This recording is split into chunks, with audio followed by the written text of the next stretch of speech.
everybody, welcome to Stonx Music. My name is Ollie and today we're going to be having a look at chorus in this deep dive beep.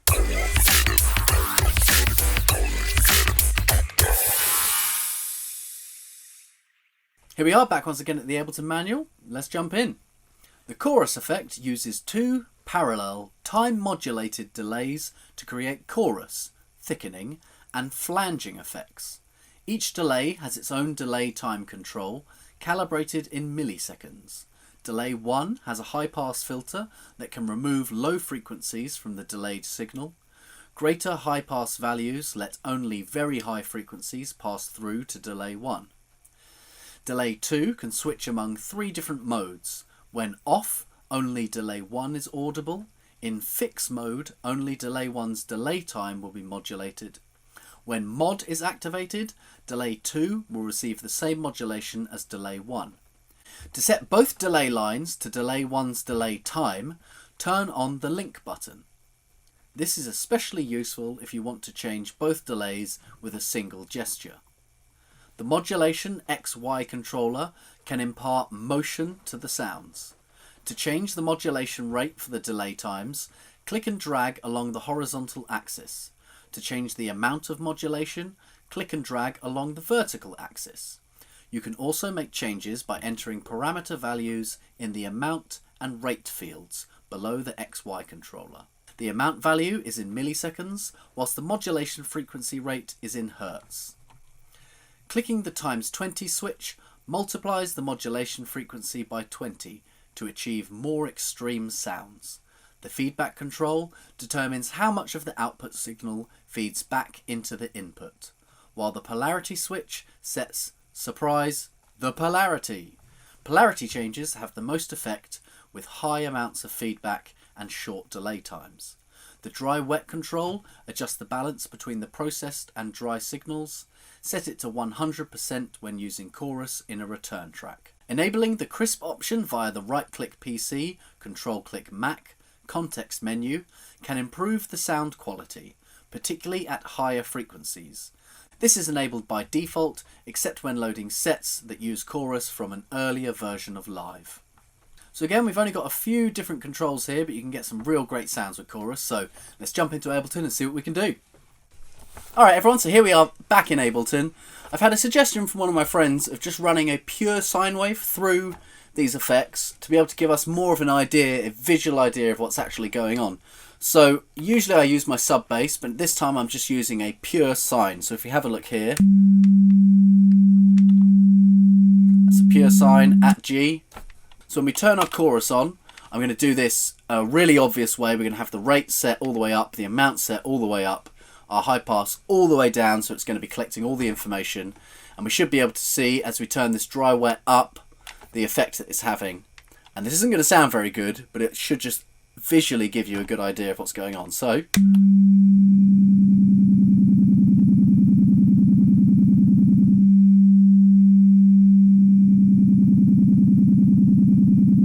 there's two things to note there. One, you can see the frequency split as the delay is being modulated, and two, we can see the correlation meter down here nudging over to the left as it's interfering with our phase and stereo. So let's have a quick look at that again.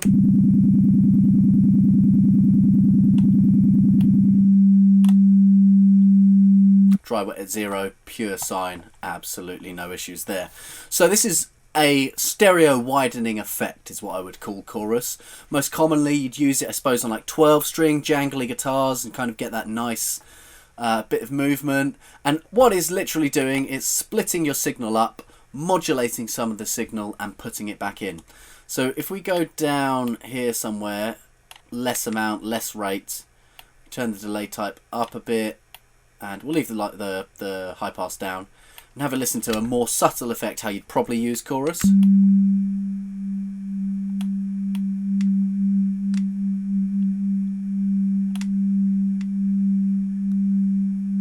you can see the effect that's having here on the actual frequency band is nowhere near as drastic.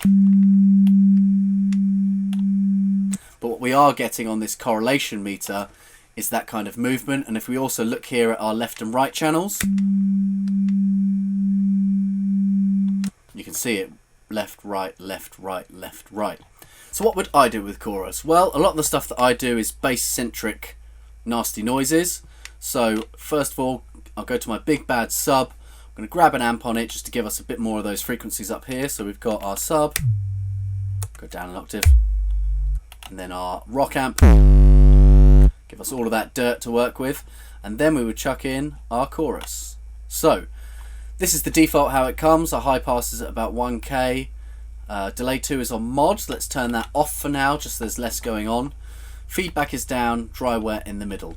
So for me, I find the easiest way to work with this is grabbing the X, Y and moving it around till we have something we like. You can turn the dry wet all the way up so you're only hearing the effective signal, but the way that it kind of processes, I find it nice to kind of keep it about halfway, usually just less than halfway. So with it off we have this, and with it on,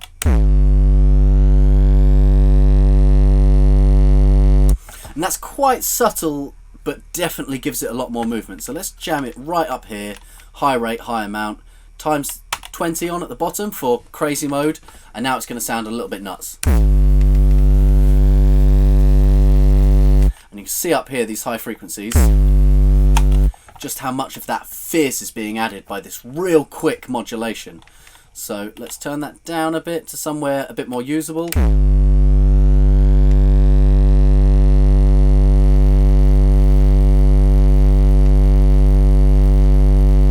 Around there, that's got some kind of nice movements. Now we can either do this manually with automation, or we can grab a Max for Live plugin in. So if you're going to do it manually, group this, come here, amount, map to 1, map to 2, and then we can click map settings here to take it to kind of where we want it. If we turn these both all the way down, what's the furthest down that you want it? Maybe from there and up. Not quite at the top. So then we come to the rate, and where was that? Somewhere around there, 3.5. So if you type in here, 3.500, and then we'll come to this one too. Let's say 4.000. So it's just a little bit of movement on that one, and most of the up and down is going to be from here. I think that could actually go higher. Get some MIDI in here, Control Shift M. Drop a note in. We're here, aren't we? There we go. And then I'll close this for a sec. Open this one up. Come to here. Right click, show automation. M to get rid of that. A to bring up our automation. B to draw some bits in. I'd probably actually prefer it just to be an up then a down, maybe. Something like that. And then same with this one, show automation, and we'll just go up and down. Let's have a little listen to this. I'll do it off first, grab our span back, and then we'll turn it on. So you can see this bit of nice kind of frequencies up there appearing. This is only going to be attacking above the 1K, so up here. As I say attacking, I mean modulating. So with this on,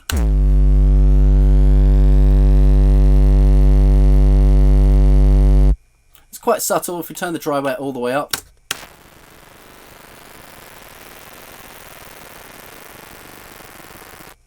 you can see what that's actually doing there is a lot of crazy high up raspy stuff. So what I think is important with chorus is less the sounds you're creating and more the placement in the stereo field.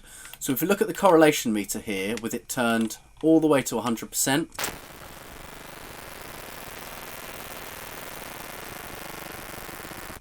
that's dead center. There's no phasing issues. It's not going right the way over here, but it's definitely not mono. Let's come back to dry wet 0.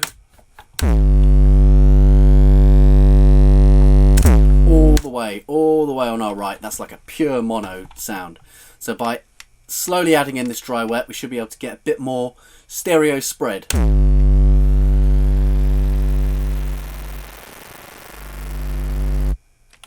And it's not enough to take over that main mono sound. The majority of that sound is still pumping right down the middle, but it's giving us some of that high-end fizz and some of that movement.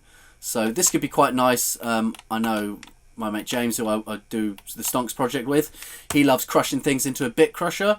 This is another way of doing that, really. If we were to automate that dry wet over the course of here, we get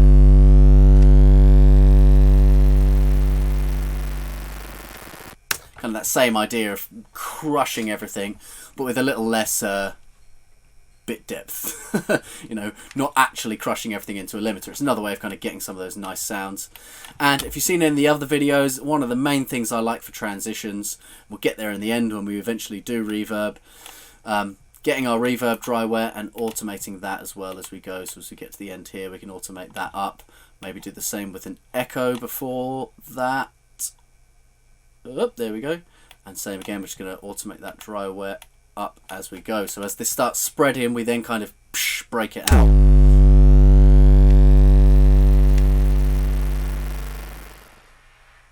Just gives kind of a nice tail, helps transition to your next section. So I will leave this in here if you want to look at that, and we can duplicate this to look at the next thing. So one of the things that I find quite interesting with chorus is if we turn mod on, we can have a little mess around unlinked and just try and get a bit more of that stereo spread. I'm going to go up another octave. This is more on your higher sounds you're going to be using this. So even if you are using it on a bass, I tend to frequency split a lot of my sounds. So if I did have a, turn this on, sound down here, it would also have a something higher up going with it. So let's see what that looks like in span first.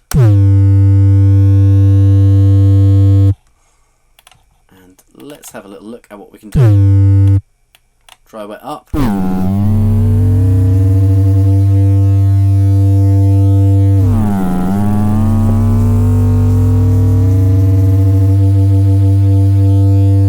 So that's the same way that I'd use auto pan to kind of get that cutting in and out, but rather than it being a defined in and out, it's kind of your modulation and phase that's causing you these issues. So again, we could group this and try and do it manually, or we could hit up here to record our automation.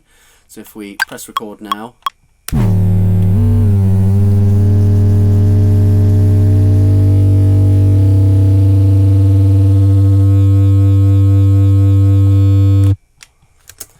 and then if you wanted to, you could come in and tidy this up a bit if you wanted it to be kind of a straight line up. So if you drag an automation point, it will overwrite the previous points. You can see here, grab this second one and we'll just drag it all the way up. It gives us that smooth movement. If I can add this and then touch the other one, and we'll grab the second one and do the reverse movement here. So now it won't be quite as stuttery, so let's have a little listen.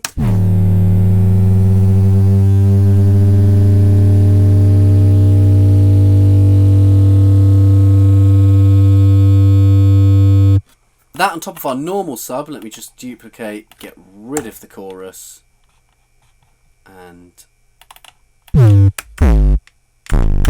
knock that an octave down. So now these two together should give you some nice movement.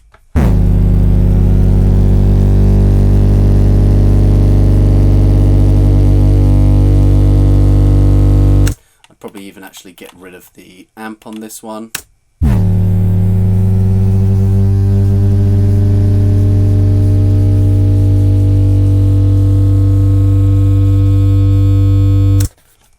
So it's that change over time that I find a lot of electronic music needs to keep the listener interested. A lot of the time we have very simple melodies, very simple kind of lead lines and bass patterns, but it's this change over time that keeps something interesting and keeps your listener engaged. So while this is just using big basses, I grab some of my drums. I'm just going to make something quick.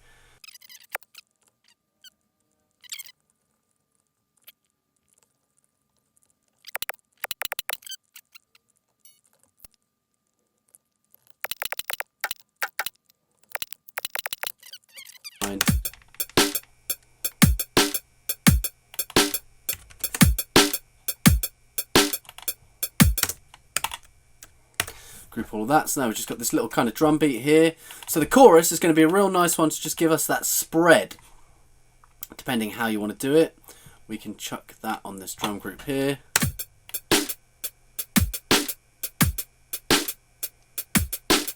So So that snare, it sounds really nice on, so I'm just actually going to put it direct on the snare. So let's hear it before and after.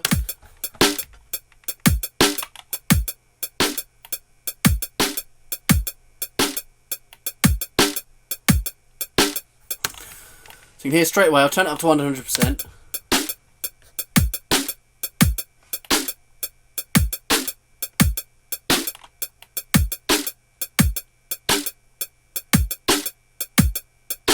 Somewhere around there is really nice. We'll start backing off the dry wet.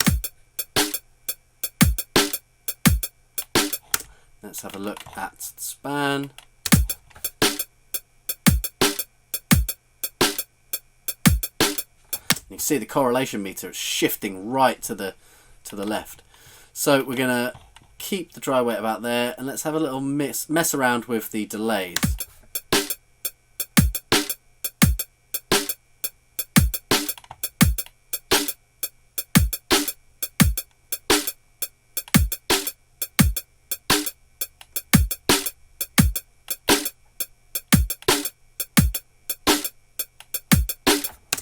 I'll bring that dry wet back down,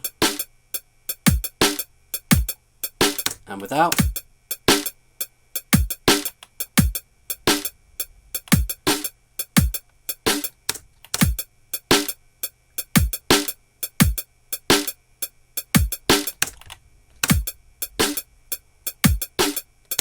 you can hear it just kind of gives you that spread, and we could do the same with the hats here, or we can just get another one. Let's put it on the whole group.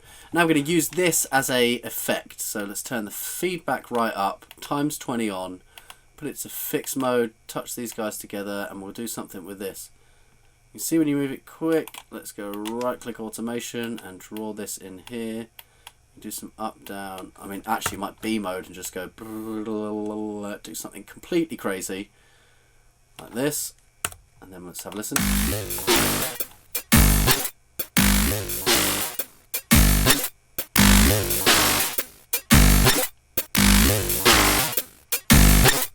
And you can see straight away you kind of get these crazy kind of glitchy sounds because all you're hearing is the modulated signal. You're changing the delay of which it's modulating by. So straight away you're just getting this nutty sound. We could try flipping the polarity.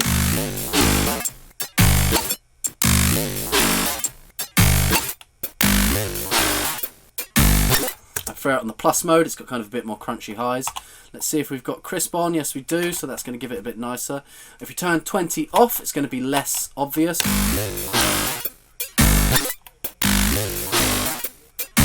And then we can mess with the modulation amount and rate now and try and find somewhere.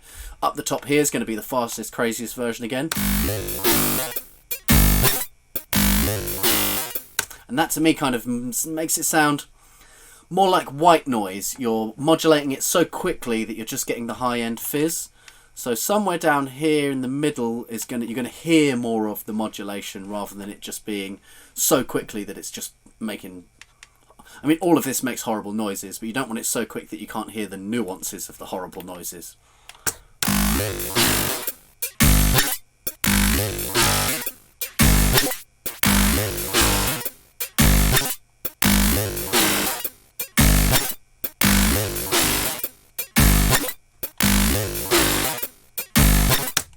So we've done this a few times now. Right click, insert audio track, change this to resampling. To be honest, I should set that as default because it's always on resampling mode. Arm the record track and let's go.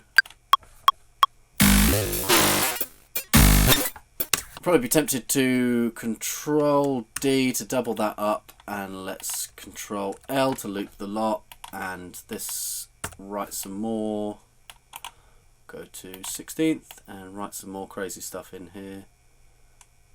And, you know, it almost doesn't matter at this point. We're just making stuff to resample again later. So everything's armed to record. Let's record all this.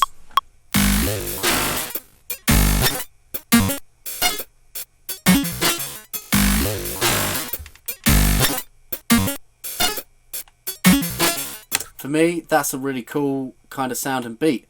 I'd move this over here. We can turn the chorus off now and kind of rebuild. Probably just take these guys and duplicate.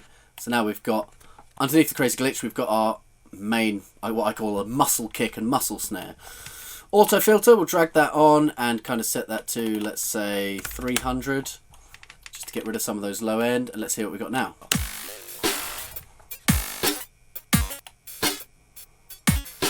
So I'd be tempted to hit this up an octave, but we're going to turn warp off so it actually speeds the whole thing up. And we can do that for all three of these. Warp off, 12 semitones up. So now we should have this poppy kind of snare coming in.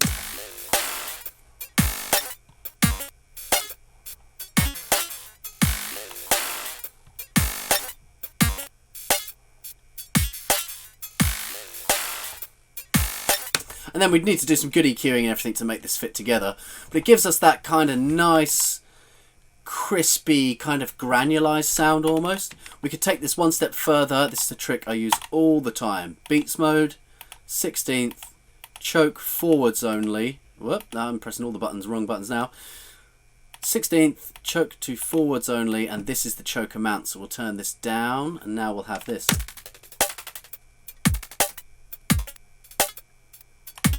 Maybe try 8th.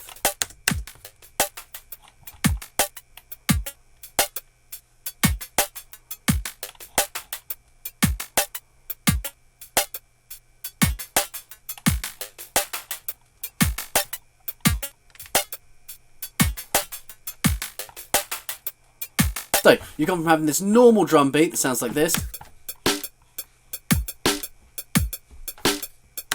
messed it all up with some chorus like this, just by automating our fixed amount.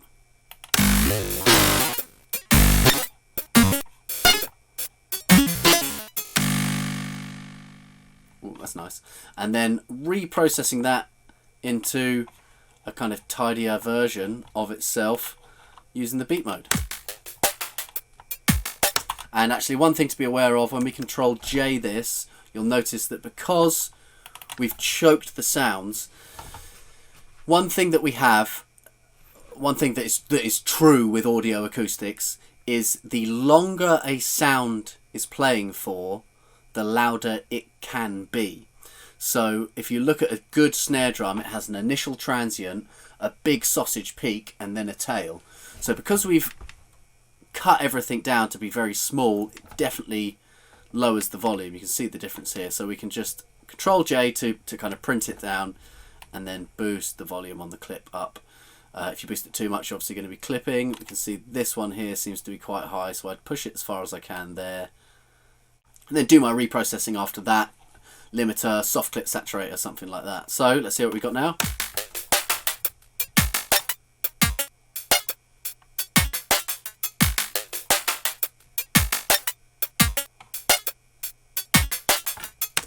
And that is a crazy kind of glitchy sound that you wouldn't expect to get just from automating the delay time of your chorus.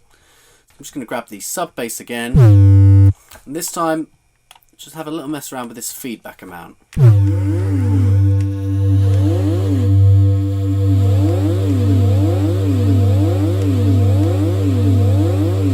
This gives you much more of that kind of typical phaser over the top sound. We'll put the feedback right the way up at 95%. Let's have a little mess around with the XY here.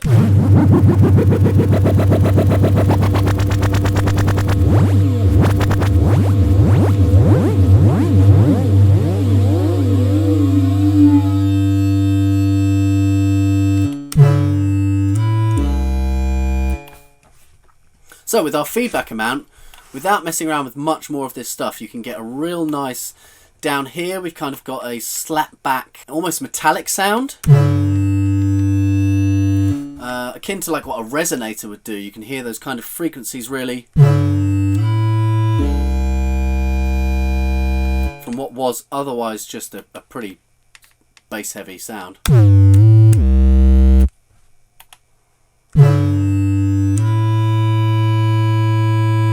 Real high resonance coming up, and as you start taking up here, you get your kind of siren whirly sounds. And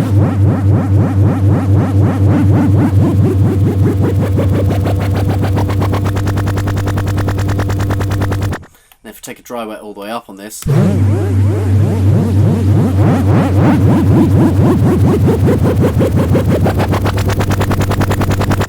so if you wanted to get this rate, automate that. We could start down here, bringing it up. This is going to have our amount at full straight away, so let's just hear that.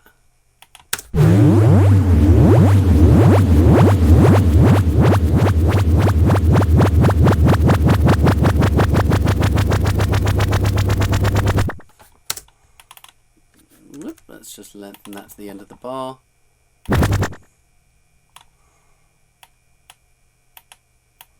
Again, this is one of those real typical kind of build-up sounds. So let's do the amount as well, show automation, and bring that up. So we're emulating that bottom left to top right.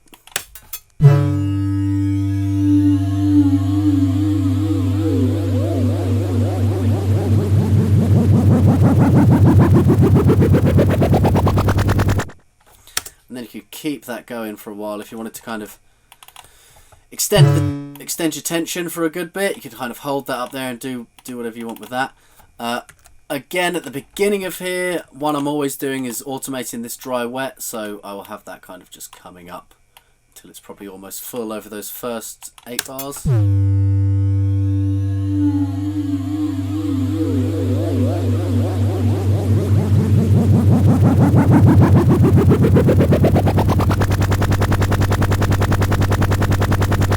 Now I'd probably have washed that out by there and have the second riser coming up, which could just be a white noise swell or something like that. And maybe even take the feedback down at that point as you fade the other thing in. Let's have a listen how that sounds.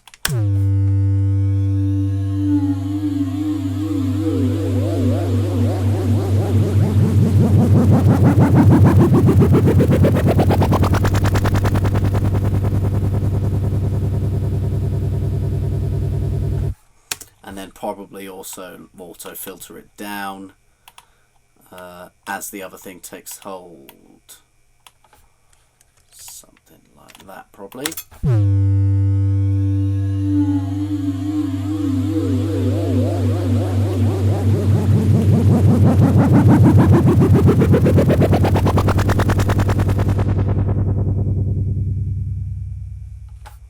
that would be a white noise coming up here. Let's Control Shift T for MIDI. Grab our operator. Turn you to noise white. Control Shift M. White noise for the whole of that. And then we could probably just auto filter that.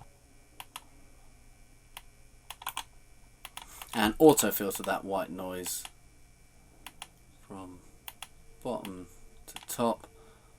And also let me duplicate that, send it the other way, delete the automation and slowly chase that up as it goes. So something like this.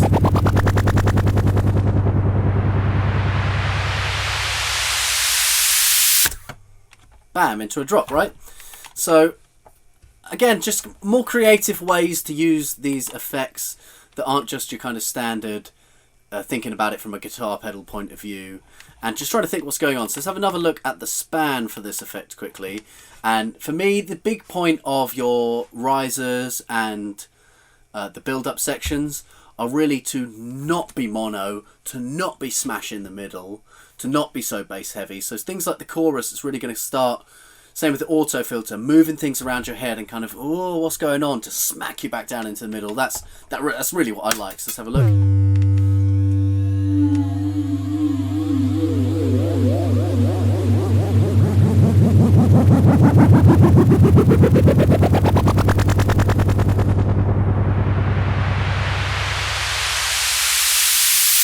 And then you can be slamming straight back into your boom, boom, boom, or your or whatever nasty things that you guys want to do after that. That's totally up to you. Yes, that's a few ideas. There's a few things that we can do with chorus. As always, there's a subtle way to do it and a not so subtle way to do it. I'm always more inclined to be as subtle as a brick through a window, so I like to push this stuff as far as I can to really get some crazy noises. And as you can see from the span there, the correlation meter was doing some wacky nut job things. Alright guys, thank you very much for tuning in. That'll do it for today's episode of Deep Dive. Hopefully you learnt a thing or two about chorus. As always, project files in the description. Don't forget to like, comment, subscribe and all that stuff. And I'll catch you guys next time. Bye!